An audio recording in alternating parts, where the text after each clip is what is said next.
আজ আপনাদেরকে রান্না করে দেখাবো কিভাবে খাসির মাথা দিয়ে বুটের ডাল দিয়ে রান্না করতে হয়। এই জন্যে আমি খাসির মাথাগুলোকে পরিষ্কার পরিচ্ছন্ন করে ভালো করে সিদ্ধ করে ধুয়ে আমি একটা প্লেটে তুলে রেখেছি। মনে রাখবেন, খাসির মাথা কিন্তু অনেক ময়লা থাকে, আর এগুলোকে এমনি পরিষ্কার করা যায় না। একটু গরম পানিতে সিদ্ধ করে ভালো করে তারপরে এগুলোকে পরিষ্কার করতে হয়। আমি সেটাই করে রেখেছি।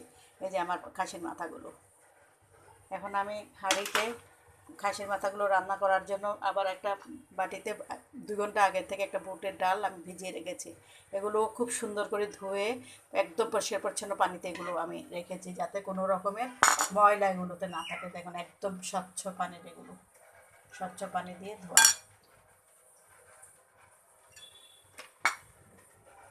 হাঁড়িতে আমি যা যা দিয়েছি, পেঁয়াজ বাটা, রসুন বাটা, পেঁয়াজ কুচি, প্রথমে দিয়ে পেঁয়াজ কুচিগুলো দিয়ে আমি হালকা একটু ভেজে নিয়েছি। তারপর আমি এখানে তেজপাতা, দারচিনি, এলাচি সব এখানে দিয়েছি।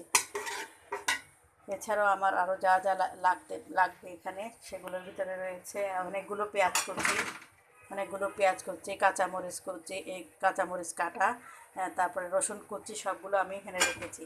এখন আমি এখানে আস্তে আস্তে দিয়ে দিব সমস্ত গুঁড়া মশলাগুলো, যেমন জিরার গুঁড়ো, হলুদের গুঁড়ো, মরিচের গুঁড়ো, লবণ, স্বাদমতো লবণ, তারপরে আপনার একটু গরম মশলার গুঁড়ো।